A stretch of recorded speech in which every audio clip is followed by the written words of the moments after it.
Hey everybody, welcome back to the Inspire World Podcast. My name's Caleb, his name's Chris. Today we're going to be reading out of Luke chapter 15, verse 11 through 32. Talk about the Prodigal Son. It's a story that a lot of people know. It's a good story, and it just shows you, it's a parable about a son that runs away, but then he comes back. And it's a parable about how the way Jesus looks at us. So we start in verse 11.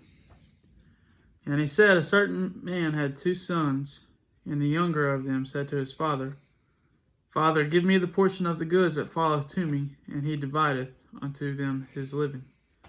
And not many days after the younger son gathered all together, took his journey into a far country, and there wasted his substance with his riotous living. And when he had spent all, there arose a mighty famine in that land, and he began to be in want. So he had a, I guess you could say, a wealthy father, and he wanted what was due to him. So he wanted all, and when he got it all, he went and wasted it all. He threw all of his wealth that he was due to him away. And then a famine came, and then he realized he screwed up and he needed to go back. He realized that what he did was wrong, and now he wants to go back to his father. And when you see as he went and wasted his portion or his substance, basically, it's an inheritance. And most time you don't get inheritance until the father or the mother, whoever owns, has the stuff like a will. You get it once they die and they leave you your part. He didn't want to wait. He wanted his now. And he goes and blows it. That's a problem when you don't work for something. Somebody gives you something, it don't have a lot of meaning to it. And you just take it and you want it now, and you go out and you blow it because it has no meaning. You didn't work for it. And, this is an inheritance. He had nothing. He done nothing to get it. It was freely given to him. And then he took it with not a care in the world and just went out and blowed it. And it shows pretty much the love of the Lord that has for us salvation. We can't work for it. We can't buy it.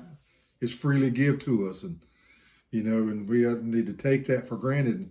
Don't take it for granted and realize what it means to have salvation from the Lord. Something he's given to us. Something we don't deserve.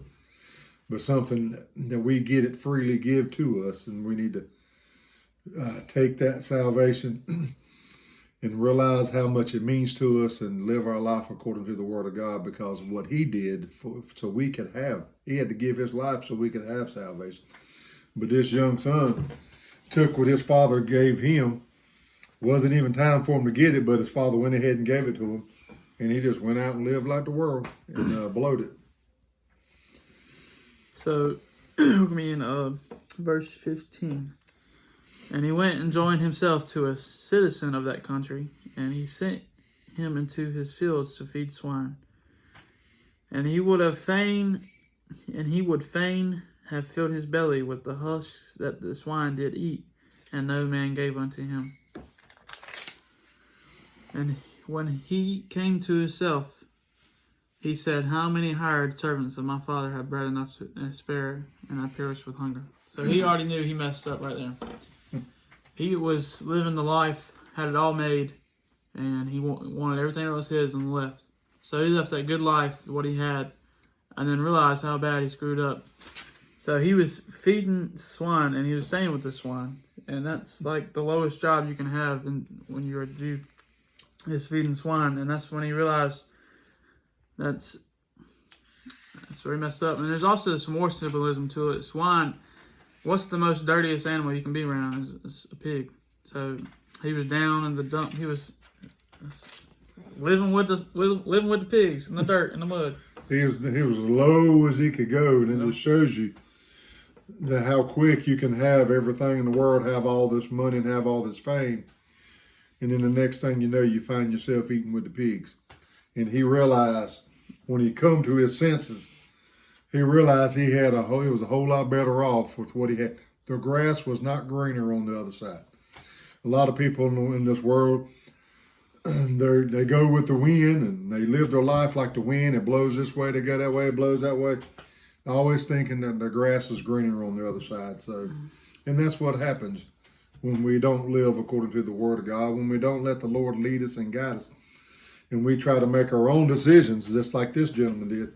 He found himself on his hands and knees eating with the swine out in the field, eating the husk. So that's when he realized that his servants have a better life. His dad's servants have a better life than he does. He said in 18, I will arise and go to my father, and I will say to him, Father, I have sinned against heaven and before thee, and I am no more worthy to be called thy son. Make me as one of thy hired servants. And he arose and came to his father, but when he was yet a great way off, his father saw him, and he had compassion, ran and fell on his neck and kissed him. So he realized that he needed to go back and say sorry to his dad and get back right in tune with the Lord and with him.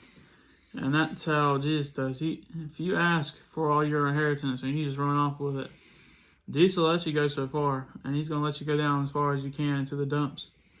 But then once you realize you're going to be so far down in the dumps, and you're going to realize where you need to be, and it's going to get you right back with the Lord. Mm-hmm. So the Lord lets you go off so far, but he knows he's going to pull you right back in. So you have to look at both sides, the physical side, and then you have to look at the spiritual side. Like I said, the physical side here, when the son realized how low he'd got and how far away he got away from his father and family, and now he don't have nothing. He comes home, his father runs to him. And so, because his father loved his son and he wanted his son back home. He didn't care that he blowed everything. It's the fact that he missed his son. That's the way the spiritual side of it Jesus has for us. He loves us, and he don't want to see us on our hands and knees eating husk. But sometimes it has to happen to get our attention, to realize we had it better when we were following the Lord, and we get away from the Lord and we go out in the world and try to live on our own and do things we want to do. We find ourselves in that condition. But of course, once we get to our lowest and we open our eyes and realize where we're at, the Lord, and you call on the Lord, and he's right there to help you and bring you back home, and just puts his arms back around you. You may have left him, but the Lord never left you. He's always there with you. But sometimes we don't feel like he's there because we've turned our backs on him and went out in the world. But Jesus said he'll never leave you nor forsake you. So no matter where you're at, he's there.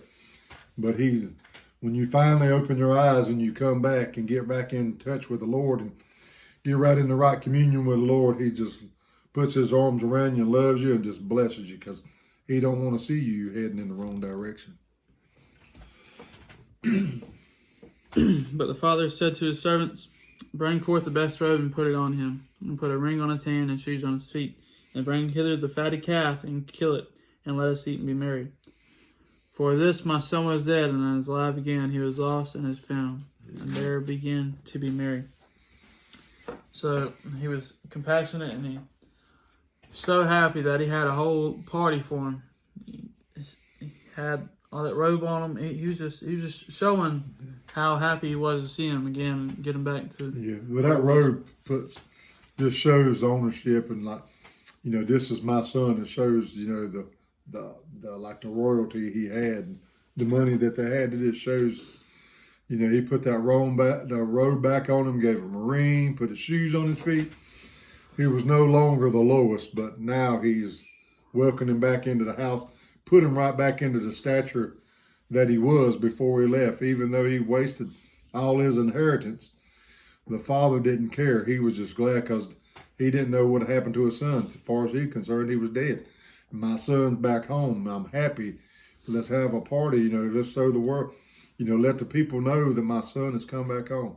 And so he put him right back in the same stature he was when he left. And this is where it gets interesting. Well, this shows jealousy.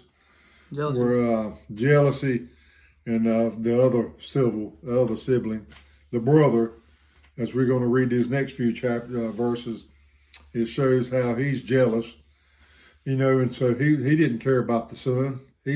Now he's scared. Now he's going to get some of his inheritance because he blowed all of his. Now he's back, and and the father's just welcoming him back home. He's jealous, and we ought not to be jealous. We ought to be happy that his brother's alive and that he's back home with the family. And he said unto him, 25. Now his elder son was in the field, and he came and drew nigh to the house. He heard music and dancing. And he called one of the servants and asked what these things meant. And he said unto him, Thy brother is come. Thy father has killed the fatted calf, because he hath received him safe in town. And he was angry and would not go in. Therefore came his father out and entreated him. And he answering said to his father, Lo, these many years do I serve thee, and neither transgressed I at any time thy commandment, and thou hast never gavest me a kid that I might make merry with my friends. But as soon as this thy son was come, he hath devoured the living harlots. Thou hast killed him for the fatted calf. And he said unto him, Son, thou art ever with me, and all I have is thine. It was meet